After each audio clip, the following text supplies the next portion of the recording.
Hello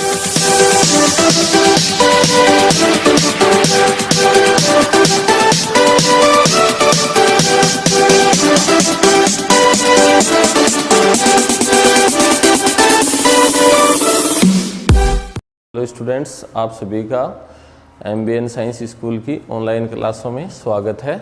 आज हम next part में प्रकाश के अपवर्तन के बारे में विस्तार से अध्ययन करेंगे। हमारा टॉपिक है प्रकाश का अपवर्तन। सबसे पहले अपवर्तन कहते किसे हैं, अपवर्तन क्यों होता है, इसके बारे में हमें जानना है।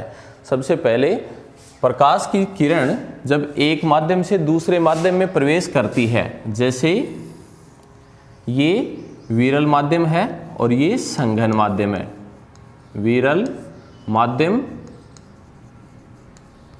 और ये हो गया संघन माध्यम।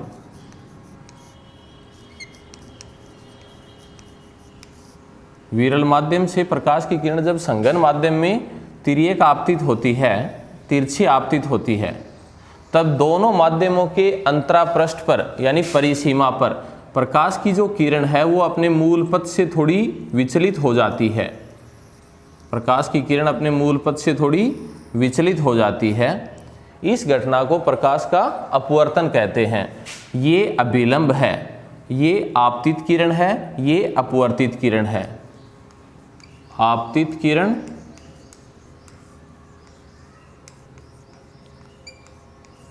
ये अपवर्तित किरण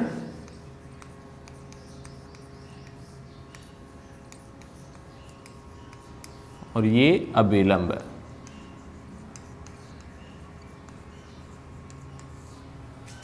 यहाँ A, यहाँ P, यहाँ B, इस प्रकार से अपन किरण को AP आपतित किरण हो जाएगी, PB अपवर्तित किरण हो जाएगी और ये N डैश अभिलंब हो जाएगा। ठीक है। आपतित किरण और अभिलंब के बीच के कोण को आपतन कोण कहते हैं, इसको I से, और अपवर्तित किरण और अभिलंब के बीच के कोण को अपवर्तन कोण कहते हैं, इसको R से व्यक्त करते हैं। जब प्रकाश की किरण एक पारदर्शी माध्यम से दूसरे पारदर्शी माध्यम पर तिरछी आपतित होती है, तिर्यक आपतित होती है, तब दोनों माध्यमों की परिसीमा पर यह प्रकाश की किरण अपने मूल पथ से थोड़ी विचलित हो जाती है। इसका मूल पथ यहाँ से है, तो ये अपने मूल पथ से थोड़ी विचलित हो जाती है। इस घटना को हम प्रकाश का अपवर्तन कहते हैं।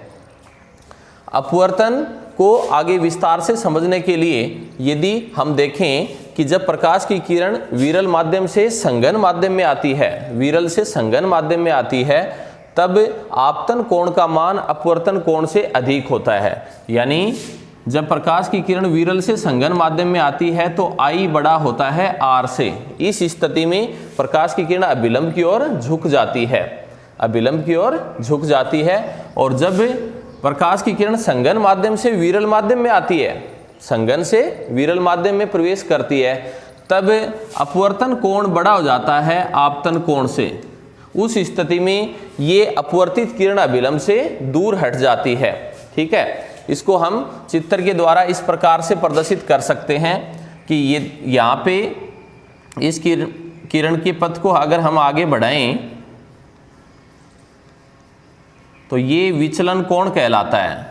ये क्या कहलाता है? विचलन कोण। विचलन कोण का मान जब प्रकाश की किरण विरल माध्यम से संघन माध्यम में प्रवेश करती है तो आपतन कोण I बड़ा होता है R से। इस स्थिति में विचलन कोण निकालेंगे। विरल से संघन में जा रही है तो विचलन कोण डेल बराबर होता है I माइनस R। ठीक है। और दूसरी स्थिति के लिए हम चित्र में थोड़ा सा परिवर्तन कर रहे हैं। जब प्रकाश की किरण संघन से विरल माध्यम में आए, यानी ऊपर वाले माध्यम को यदि हम ले लें संघन माध्यम, यानी ये हो क्या हो संघन माध्यम, और नीचे वाले माध्यम को अपन ले लें विरल माध्यम, यानी संघन से प्रकाश की किरण विरल माध्यम में आएगी तो ये स्थिति परिवर्तित होगी। अब की बार प्रकाश की जो किरण है, अपवर्तित किरण है, वो अभिलंब से दूर हट जाएगी। तो इसको अपन इस प्रकार से दिखा देंगे। ठीक है। और इस किरण का मूल पथ ये रह जाएगा। अब की बार ये आपतन कोण हो गया और ये अपवर्तन कोण हो गया R, और ये विचलन कोण हो गया डेल। विचलन कोण का मान निकालेंगे, इस स्थिति में विचलन कोण का मान निकालेंगे, तब हम कोण डेल बराबर, अब की बार अपवर्तन कोण बड़ा है आपतन कोण से, क्योंकि प्रकाश की किरण संघन माध्यम से विरल माध्यम में आती है तब वह अभिलंब से दूर हटती है, इसलिए अपवर्तन कोण R आपतन कोण I से अधिक हो जाता है। अतः विचलन यानी किरण का कितना विचलन हुआ है, किरण अपने मूल पथ से कितनी विचलित हुई है, उसका मान अपन अपवर्तन कोण R में से आपतन कोण I घटा के प्राप्त कर लेते हैं। तो ये अपवर्तन की सामान्य जानकारी है, यानी प्रकाश की किरण एक माध्यम से, एक पारदर्शी माध्यम से दूसरे पारदर्शी माध्यम पर तिरछी आपतित होती है, तब वो अपने मूल पथ से थोड़ी विचलित होती है। इस घटना को प्रकाश का अपवर्तन कहते हैं। ध्यान देने योग्य बात यह है कि प्रकाश के अपवर्तन की जो घटना होती है, प्रकाश के अपवर्तन की घटना में प्रकाश की आवृत्ति में कोई परिवर्तन नहीं होता है, केवल तरंग दैर्ध्य में परिवर्तन होता है। अब आगे हम ये जानेंगे कि अपवर्तन होता क्यों है, यानी प्रकाश की किरण एक माध्यम से दूसरे में जाती है तो वो अपने मूल पथ से विचलित क्यों होती है, उसका कारण हम यहां समझेंगे। तो प्रकाश के अपवर्तन का कारण,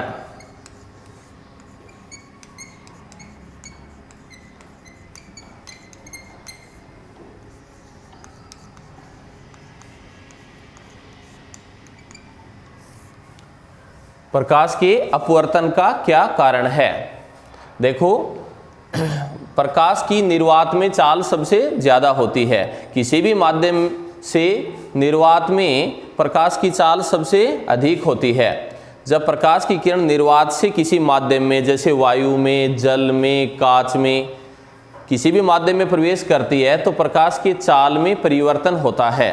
ठीक है, प्रकाश की किरण एक सीधी रेखा में गमन करती है, इसलिए अपन वेग भी कह सकते हैं।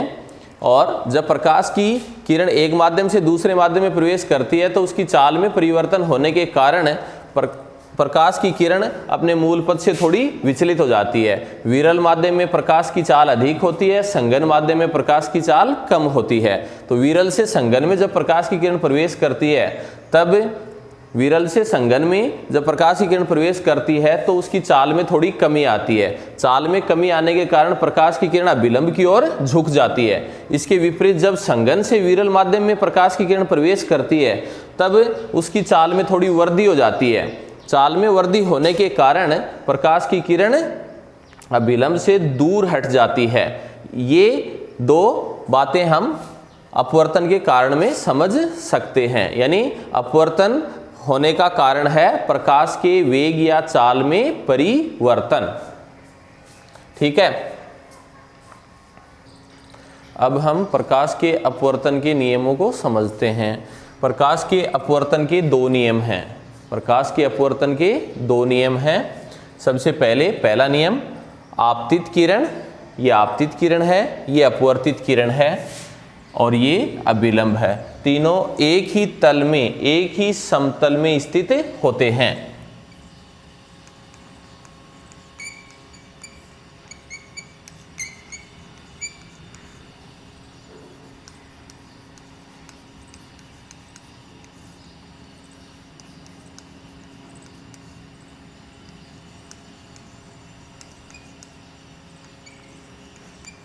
आपतित किरण, अपवर्तित किरण और अभिलंब तीनों एक ही समतल में स्थित होते हैं। यह है प्रकाश के अपवर्तन का पहला नियम है।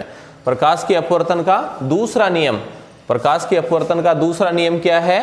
आपतन कोण की ज्या, आपतन कोण की ज्या का अपवर्तन कोण की ज्या से अनुपात एक नियतांक होता है। आपतन कोण की ज्या का अपवर्तन कोण की ज्या से अनुपात एक नियतांक होता है। इसको हम इस प्रकार से व्यक्त कर सकते हैं, अर्थात साइन आई बटे में साइन आर बराबर नियतांक। साइन आई बटे में साइन आर बराबर नियतांक। यानी प्रकाश के अपवर्तन के दो नियम होते हैं। पहला नियम, आपतित किरण, अपवर्तित किरण और अभिलंब तीनों एक ही समतल में स्थित होते हैं। ये प्रकाश की अपवर्तन का पहला नियम हो गया। फिर प्रकाश की अपवर्तन का दूसरा नियम है आपतन कोण की ज्या, आपतन कोण की ज्या अर्थात साइन आई और अपवर्तन कोण की ज्या अर्थात साइन आर, दोनों का अनुपात एक नियतांक होता है और इस नियतांक को क्या कहते हैं? पहले माध्यम के सापेक्ष दूसरे माध्यम का अपवर्तनांक भी कहते हैं। इसके बारे में हम आगे समझेंगे कि अपवर्तनांक क्या होता है। यहां मैंने लिखा है पहले माध्यम में प्रकाश की चाल v1 और जो दूसरा माध्यम है उसमें प्रकाश की चाल v2 लिखी है, यानी विरल माध्यम में प्रकाश की चाल v1 है और संघन माध्यम में प्रकाश की चाल v2 ले रखी है। अब यहाँ पे साइन आई बटा साइन आर बराबर, आगे इसको लिख सकते हैं साइन आई बटे में साइन आर बराबर n2 या इसकी जगह n2 बटे में n1 लिख सकते हैं, n2 बटे में n1 लिख सकते हैं। यहाँ n2 और n1 क्या है? n2 विरल n2 संघन माध्यम का अपवर्तनांक है और n1 विरल माध्यम का अपवर्तनांक, यानी अपवर्तनांक ये n1 ले लें, विरल माध्यम है उसका अपवर्तनांक n1 ले लें और संघन माध्यम का अपवर्तनांक n2 लेते हैं, ठीक है। और इसलिए हम साइन आई बटे में साइन आर बराबर n2 बटे में n1 लिख सकते हैं। इसको साइन आई बटे में साइन आर को n21 भी लिख सकते हैं, ठीक है। ये प्रकाश के अपवर्तन का दूसरा नियम है और इसे स्नेल का नियम भी कहते हैं। इसे स्नेल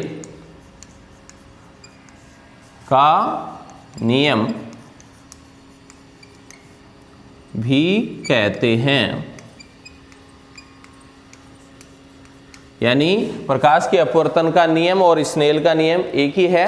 स्नेल का नियम लिखिए तो भी हमें ये आंसर लिखना है, प्रकाश के अपवर्तन के नियम लिखिए तो भी हमें दोनों नियम उसमें लिखने होते हैं। अब अपन एक बार स्नेल के नियम को पुनः बता देते हैं। साइन आई बटे में साइन आर बराबर नियतांक, साइन आई यानी आपतन कोण की ज्या और साइन आर यानी अपवर्तन कोण की ज्या का अनुपात एक नियतांक होता है। इस नियतांक की जगह हम n21 लिख सकते हैं। n21 का अर्थ है माध्यम 1 के सापेक्ष माध्यम 2 का अपवर्तनांक। तो ये माध्यम विरल माध्यम 1 है और ये संघन माध्यम 2 है, तो माध्यम 1 के सापेक्ष माध्यम 2 का अपवर्तनांक, या इसको कह सकते हैं संघन माध्यम का विरल माध्यम के सापेक्ष अपवर्तनांक, जैसा कि चित्र दर्शाया गया है उसके अनुसार, या माध्यम 1 के सापेक्ष माध्यम 2 का अपवर्तनांक है, ठीक है। तो ये प्रकाश के अपवर्तन के लिए दूसरा नियम और स्नेल का नियम भी कहलाता है। अपवर्तन, अब हम अपवर्तनांक के बारे में पढ़ेंगे। अपवर्तनांक जैसा कि अपन ने स्नेल के नियम में देखा, तो अपवर्तनांक हमारे पास में एक राशि प्राप्त हुई। अब हम समझेंगे कि अपवर्तनांक क्या होता है। अपवर्तनांक किसे कहते हैं? अपवर्तनांक दो माध्यमों में प्रकाश की चालों का अनुपात होता है। अपवर्तनांक दो माध्यमों में प्रकाश की चालों का अनुपात होता है, यानी पहले माध्यम में प्रकाश की चाल और दूसरे माध्यम में प्रकाश की चालों का जो अनुपात होता है उसे दूसरे माध्यम का पहले माध्यम के सापेक्ष अपवर्तनांक कहते हैं, ठीक है। इसको समझने के लिए सबसे पहले हम एक चित्र बनाते हैं, ठीक है। अब मान लो ये माध्यम 1 है, माध्यम फर्स्ट हो गया और ये माध्यम सेकंड हो गया, और ये आपतित किरण हो गई,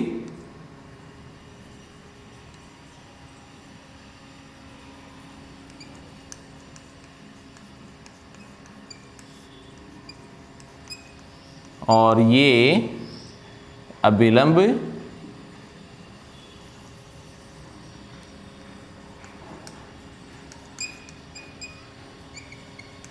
और ये यहाँ पे एन डैश लिख देंगे, यहाँ P और ये Q क्यू और ये अपवर्तित किरण हो जाती है, इसको अपन आर पी क्यू आर से व्यक्त कर देंगे। ये आपतन कोण हो गया आई, ये अपवर्तन कोण हो गया आर। ठीक है, अब यहाँ पे माध्यम अपवर्तनांक n1 ले लें,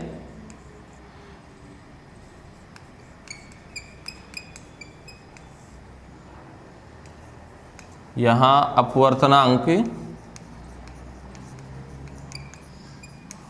n2, प्रकाश की चाल v1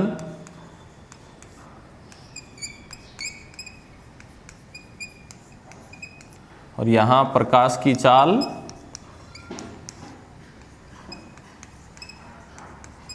v2। ठीक है, यानी माध्यम 1 में प्रकाश की चाल v1 ली है, माध्यम 2 में प्रकाश की चाल v2 ली है। माध्यम 1 का अपवर्तनांक हमने n1 माना है, माध्यम 2 का अपवर्तनांक हमने n2 माना है। अब अपवर्तनांक की परिभाषा से, अपवर्तनांक की परिभाषा क्या है, यानी अपवर्तनांक n बराबर माध्यम 1 में प्रकाश की चाल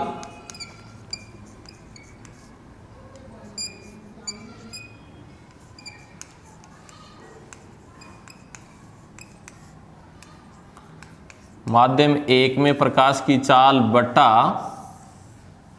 माध्यम 2 में प्रकाश की चाल।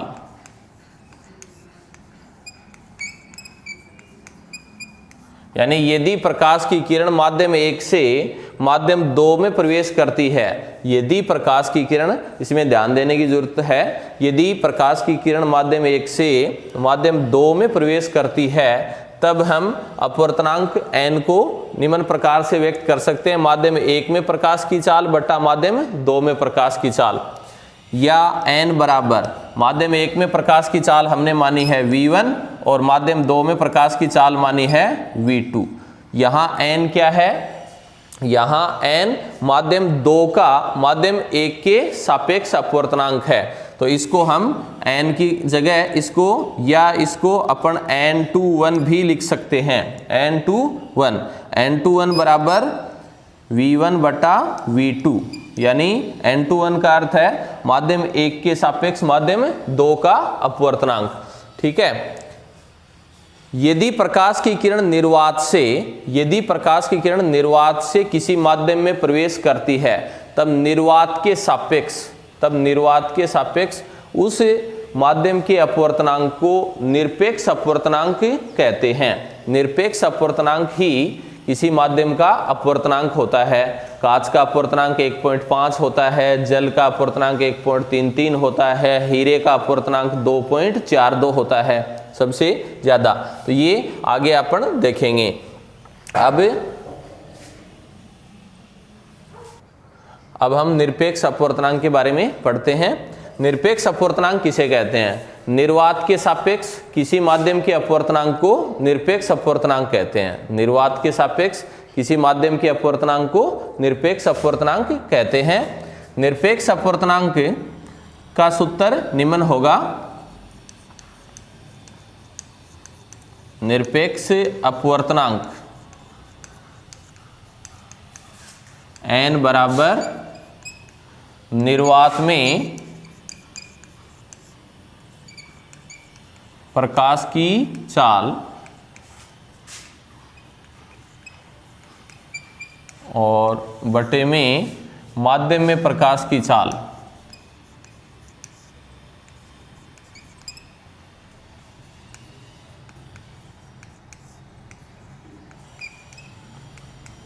ठीक है, अतः हमें किसी माध्यम का निर्वात के सापेक्ष अपवर्तनांक निकालना हो तब हमें निर्वात में प्रकाश की चाल में माध्यम में प्रकाश की चाल का भाग देना है।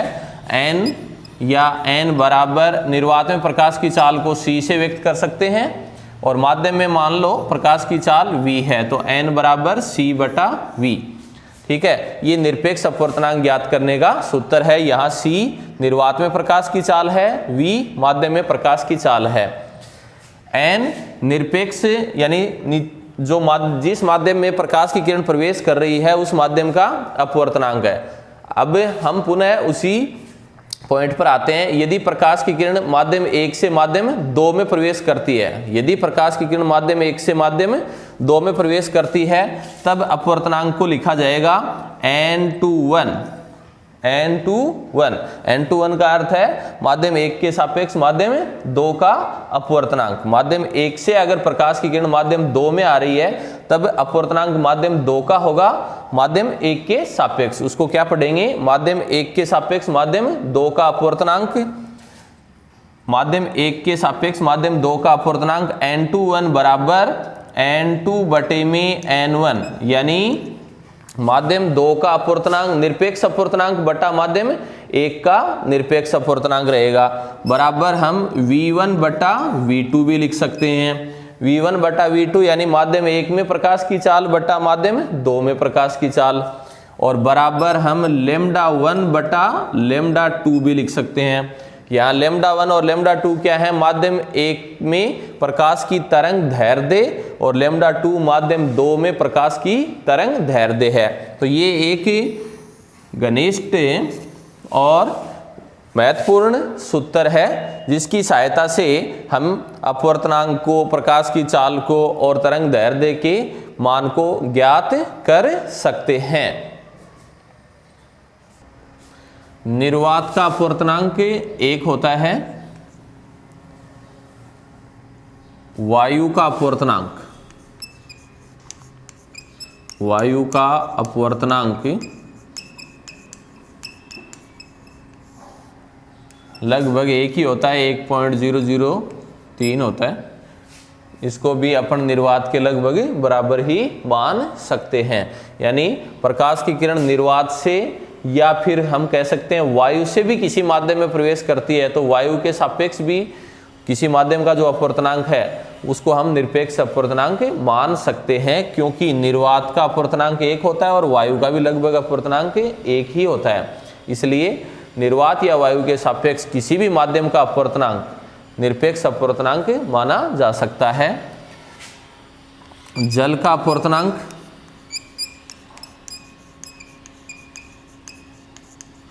जल का अपवर्तनांक 1.33 होता है और कांच का अपवर्तनांक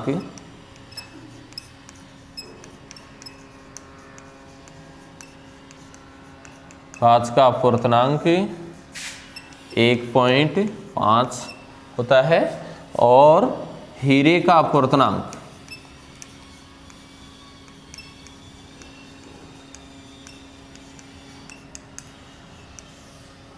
2.42 होता है। अब हम अपवर्तन पर आधारित एक प्रश्न लेते हैं, प्रश्न यानी प्रकाश के किसी रंग की वायु में तरंग दैर्ध्य 6000 एंगस्ट्रॉम है, जो जल में 4500 एंगस्ट्रॉम हो जाती है। जल में प्रकाश की चाल क्या होगी? जल में प्रकाश की चाल ज्ञात कीजिए। ये है क्वेश्चन। अब इसको अपन सोल्व करते हैं। तो सबसे पहले आंसर यहाँ से प्रारंभ कर देते हैं। हमें क्या दे रखा है वो लिख लेंगे अपन। वायु में प्रकाश की तरंग दैर्ध्य 6000 एंगस्ट्रॉम। वायु में प्रकाश की तरंग दैर्ध्य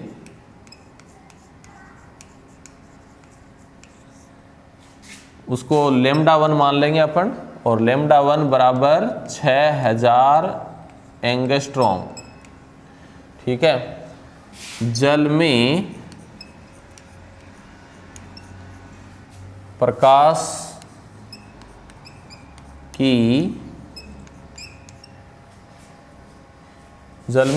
की तरंग दैर्ध्य है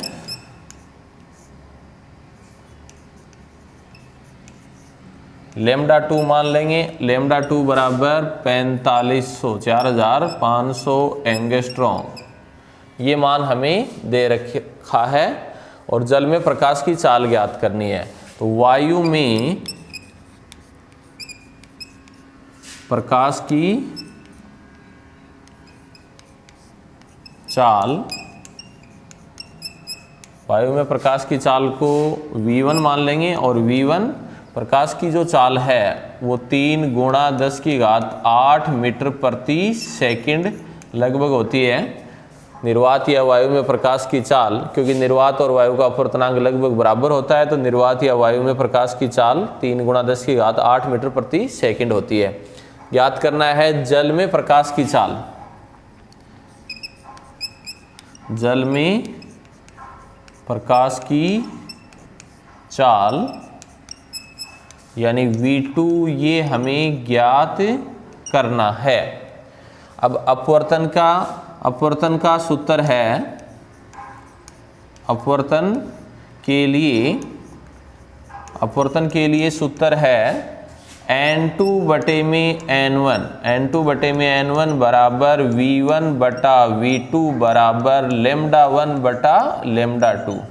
इस सूत्र को से हमें प्रश्न में चूंकि अपवर्तनांक नहीं दे रखे हैं, हमें तरंग दैर्ध्य दे रखे हैं, तो आगे या V1 बटा V2 बराबर λ1 बटा λ2 लिख लेंगे। अब यहाँ से हमें ज्ञात क्या करना है, V2 ज्ञात करना है, हमें ज्ञात करना है V2। तो V1 बटा V2 बराबर λ1 बटा λ2 आ गया। या आगे इसी मान को अपन ऐसे भी लिख सकते हैं, या V2 बटा V1 बराबर λ2 बटे में λ1, और या V2 बराबर आ जाएगा λ2 बटे में λ1 गुणा V1। अब इनके मान रख देंगे, तो V2 का मान निकालने के लिए λ2 का मान लिखना है 6000 एंगस्ट्रॉन्ग है, तो यहाँ पे 6000 एंगस्ट्रॉन्ग आ जाएगा। और सॉरी, λ2 का मान है 4500 एंगस्ट्रॉन्ग, 4500 एंगस्ट्रॉन्ग है, और λ1 का मान है 6000 एंगस्ट्रॉन्ग। एंगस्ट्रॉन्ग से एंगस्ट्रॉन्ग कैंसिल हो जाएगा। एंगस्ट्रॉन्ग यानी 10 की घात माइनस 10 मीटर होता है, तो ऊपर 10 की घात माइनस 10 से गुणा करेंगे, नीचे भी 10 की घात माइनस 10 से गुणा करेंगे, तो कैंसिल। और गुणा यहाँ पे V1 यानी निर्वात में या वायु में प्रकाश की चाल आएगी 3 गुणा 10 की घात 8 मीटर प्रति सेकंड। अब इसको अपन सोल्व कर लेते हैं। सोल्व करने के बाद में हमें ये जो मान है ये लगभग 2.8 गुणा 10 की घात 8 मीटर प्रति सेकंड प्राप्त हो जाएगा। तो ये जल में प्रकाश की चाल प्राप्त हो जाती है। इस प्रकार अपवर्तनांक ज्ञात करने का जो सूत्र है, पहले माध्यम के सापेक्ष दूसरे माध्यम का अपवर्तनांक N2 बटा N1 होता है। इस सूत्र से अपन चाल निकाल सकते हैं, तरंग दैर्ध्य भी निकाल सकते हैं। इसके विपरीत हमें चाल दिए होने पर अपवर्तनांक, निरपेक्ष अपवर्तनांक पहले या दूसरे माध्यम का ज्ञात कर सकते हैं। ठीक है,